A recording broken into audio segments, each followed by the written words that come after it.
दोस्तों, जय श्री कृष्ण जी की संकष्टी चतुर्थी का महत्व, तिथि, अनुष्ठान और पूजा विधि व कथा के बारे में जानिए।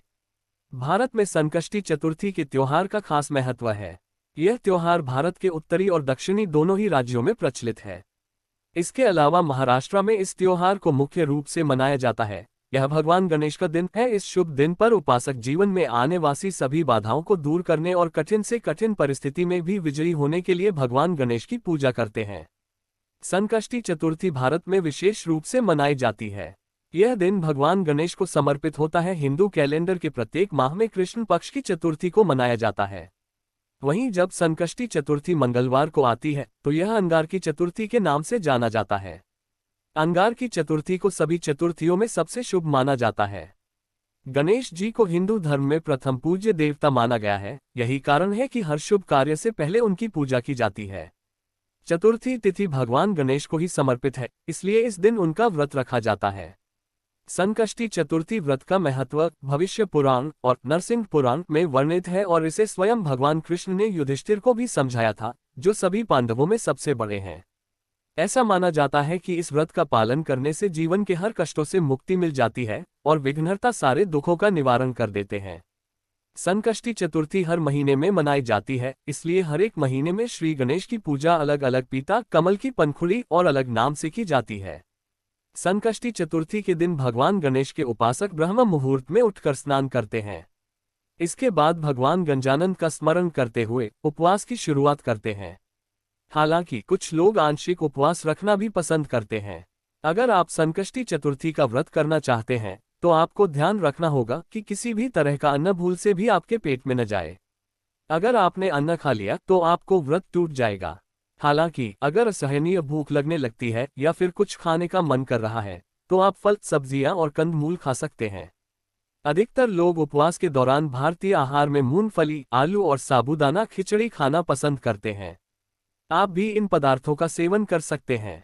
आपको याद दिला दे कि यदि आप इस व्रत को विधि विधान से नहीं कर पाते हैं तो आपको इसके नकारात्मक परिणाम भी झेलने पड़ सकते हैं। अगर आप इस व्रत की विधि नहीं जानते हैं तो कोई बात नहीं, हम आपको इस व्रत की संपूर्ण विधि बताते हैं। संकष्टी गणेश चतुर्थी व्रत विधि। संकष्टी चतुर्थी व्रत की पूजा विधि वैसे तो ज्यादा कठिन नहीं है, लेकिन फिर भी आपको इसका पालन करने अनिवार्य है। सबसे पहले आपको बता दें कि संकष्टी चतुर्थी की पूजा शाम को चंद्रमा देखने के बाद ही की जाती है। पूजा के लिए सबसे पहले भगवान श्री गणेश की मूर्ति या फिर छाया चित्र को दूर्वा घास और ताजे फूलों से सजा लें। इसके बाद भगवान श्री गणेश के सामने दीपक जलाएं। इसके बाद सामान्य पूजा अनुष्ठान जैसे धूप जलाना और वैदिक मंत्रों का जाप कीजिए। मंत्रों के उच्चारण के बाद आपको इस व्रत की विशिष्ट कथा को सुनना चाहिए। जैसा कि आप सभी जानते होंगे कि मोदक भगवान गणेश को अति प्रिय है। इसके अलावा और भी ऐसे कई पकवान हैं जिनका आप नैवेद्य के रूप में भगवान गणेश को भोग लगा सकते हैं और इसी का प्रसाद तैयार कर लोगों में वितरण करना चाहिए। लेकिन याद रखें, कथा समाप्ति के तुरंत बाद भगवान गणेश की आरती गाते हुए उनकी आरती उतारें, उसके बाद ही प्रसादी का वितरण करें। संकष्टी चतुर्थी को दिन चंद्रमा की पूजा का भी विशेष महत्व है। इस दिन आपकी दिशा में जल, चंदन का लेप, पवित्र चावल और फूल का छिड़काव करें। ऐसा करने से आपकी राशि में चंद्र ग्रह का अनुकूल प्रभाव पड़ेगा, जो आपके लिए लाभदायक होगा। संकष्टी चतुर्थी व्रत की पूजा विधि वैसे तो ज्यादा कठिन नहीं है, लेकिन फिर भी आपको इसका पालन करने अनिवार्य है। सबसे पहले आपको बता दें कि संकष्टी चतुर्थी की पूजा शाम को चंद्रमा देखने के बाद ही की जाती है। पूजा के लिए सबसे पहले भगवान श्री गणेश की मूर्ति या फिर छाया चित्र को दूर्वा घास और ताजे फूलों से सजा लें। इसके बाद भगवान श्री गणेश के सामने दीपक जलाएं। इसके बाद सामान्य पूजा अनुष्ठान जैसे धूप जलाना और वैदिक मंत्रों का जाप कीजिए। मंत्रों के उच्चारण के बाद आपको इस व्रत की विशिष्ट कथा को सुनना चाहिए। जैसा कि आप सभी जानते होंगे कि मोदक भगवान गणेश को अति प्रिय है।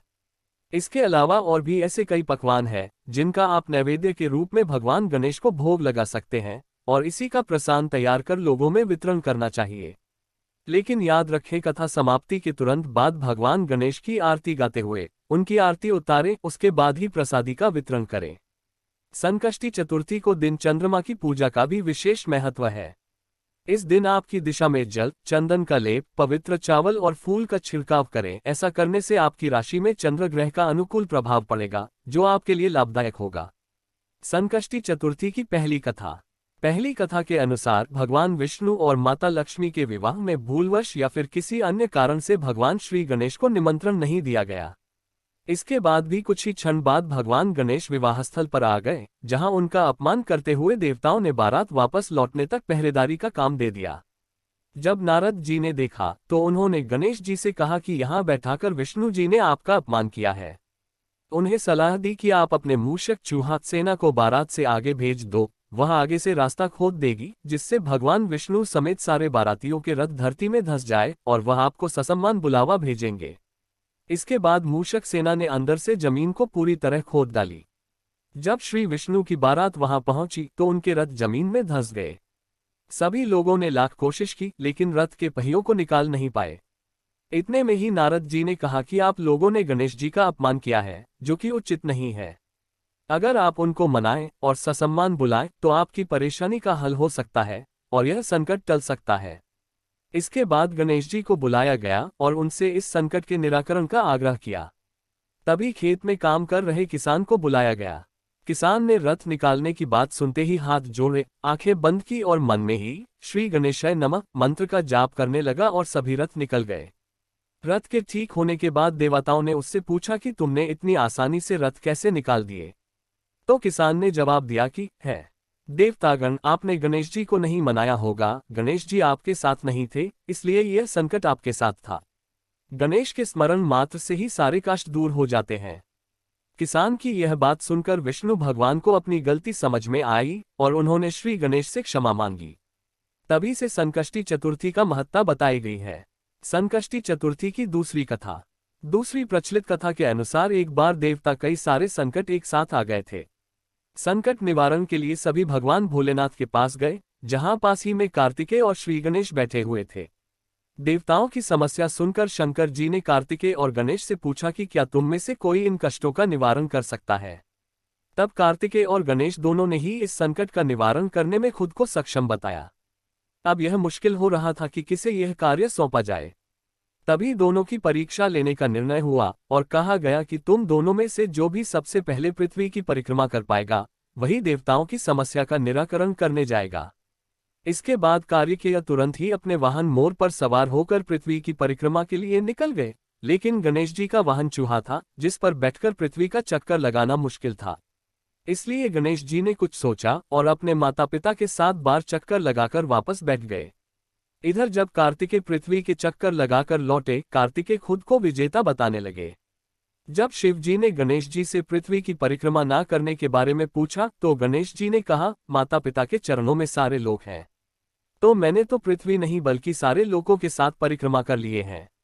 गणेश जी का यह जवाब सुनकर शंकर जी ने उन्हें देवताओं के संकटों को दूर करने का आज्ञा दी थी। इसी दिन भगवान शंकर ने श्री गणेश को आशीर्वाद दिया कि चतुर्थी के दिन जो व्रत रखकर तुम्हारी पूजा करेगा और रात में चंद्रमा को अर्घ्य देगा, उसके दैहिक, दैविक तथा भौतिक ताप यानी तीनों ताप दूर होंगे। इस व्रत को करने से सभी तरह के दुख दूर होते हैं और जीवन में भौतिक सुखों की प्राप्ति होती है। तभी से संकष्टी चतुर्थी का उपवास किया जाता है। संकष्टी चतुर्थी की तीसरी कथा। गणेश चतुर्थी व्रत की तीसरी कथा भी है, जो काफी प्रचलित है। कहा जाता है कि सत्यसिंधु राजा हरिश्चंद्र के राज्य में एक कुम्हार रहता था। वह जब भी मिट्टी के बर्तन बनाता था, वे कच्चे रह जाते थे। एक तांत्रिक की सलाह पर उसने भट्टी में बर्तनों के साथ एक छोटे बच्चे को भी आग में डाल दिया। बच्चे की मां बच्चा न मिलने से परेशान हो गई और उसने भगवान गणेश से अपने बेटे की कुशलता की प्रार्थना की। इसके बाद जब दूसरे दिन कुम्हार ने देखा तो आवा में बर्तन तो पक गए थे, लेकिन बच्चे को कुछ भी नहीं हुआ था। इस घटना से कुम्हार डर गया और राजा के दरबार में जाकर उसने सारी घटना का वर्णन किया। राजा हरिश्चंद्र ने उस महिला को भी बुलवाया तो महिला ने बताया कि उसने भगवान गणेश से अपने बच्चे को सकुशल रखने की प्रार्थना की। उस दिन चतुर्थी का दिन था, इसलिए इस दिन को संकष्टी चतुर्थी के नाम से जाना जाने लगा। इस घटना के बाद से ही महिलाएं संतान व परिवार के सौभाग्य के लिए संकट चतुर्थी का व्रत करने लगी। संकष्टी चतुर्थी की चौथी कथा। संकष्टी चतुर्थी व्रत की पौराणिक कथा के अनुसार भगवान शिव और माता पार्वती नर्मदा के किनारे बैठे हुए थे, जहां माता पार्वती के मन में चौपड़ खेलने की इच्छा प्रकट की। भगवान शंकर चौपड़ खेलने के लिए तैयार हो गए, लेकिन हार जीत का फैसला कौन करेगा, यह सवाल उठा। तभी भगवान शंकर ने कुछ तिनके एकत्रित किए और उसका एक पुतला बनाकर उसकी प्राण प्रतिष्ठा कर दी और उस पुतले से कहा कि बेटा, हम चौपड़ खेल रहे हैं, लेकिन हार जीत का फैसला करने वाला कोई नहीं है। इसीलिए तुम फैसला करना कि हम दोनों में से कौन हारा और कौन जीता। इतना कहने के बाद भगवान शिव और माता पार्वती के बीच चौपड़ खेल शुरू हुआ। खेल 3 बार खेला गया और तीनों बार संयोग से माता पार्वती जीत गई। लेकिन जब उस बालक ने अपना फैसला सुनाया तो बालक ने भगवान शिव को विजयी बताया। इतना सुनकर माता पार्वती अत्यंत क्रोधित हो गई और उन्होंने उसे लंगड़ा होने, कीचड़ में पड़े रहने का श्राप दे डाला। बालक ने पार्वती माता से माफी मांगते हुए कहा कि यह मुझसे अज्ञानतावश हुआ है, मैंने किसी द्वेषपूर्ण भाव में ऐसा नहीं किया है। उसने जब क्षमा मांगी तो माता पार्वती ने कहा कि यहाँ पर गणेश पूजन के लिए नाग कन्याएं आएंगी। उनके कहे अनुसार यदि तुम गणेश व्रत करोगे, ऐसा करने से तुम्हें मेरे दर्शन प्राप्त होंगे और तुम अपने पैरों से चल भी सकोगे। इसके बाद नाग कन्याओं के बताए अनुसार उस बालक ने 21 दिन तक लगातार गणेश जी का व्रत किया। इससे प्रसन्न गणेश जी ने बालक से उसकी इच्छा के अनुरूप फल मांगने के लिए कहा। तब बालक ने कहा, हे लंबोदर गणराज, आप मुझे इतनी शक्ति प्रदान कीजिए कि मैं स्वयं पैरों पर चलकर आपके माता पिता के साथ कैलाश पर्वत पहुंच सकूं। इतना सुनते ही बालक को वरदान दिया और श्री गणेश अंतर्ध्यान हो गए। इसके बाद बालक कैलाश पर्वत पहुंच गया और वहां पर अपनी कथा उसने भगवान शंकर को सुनाई। माता पार्वती भगवान शिव के भी चौपड़ वाले दिन से ही नाराज थी। जब उस बालक की बात सुनी तो भगवान शिव ने भी बालक के बताए अनुसार 21 दिनों तक गणेश जी का व्रत किया। इस व्रत के प्रभाव से माता पार्वती के मन से भोलेनाथ को लेकर जो नाराजगी थी वह समाप्त हो गई। भगवान शंकर ने यह व्रत विधि माता पार्वती को भी बताए, जिससे माता पार्वती के मन में पुत्र कार्तिकेय से मिलने की इच्छा जागृत हुई।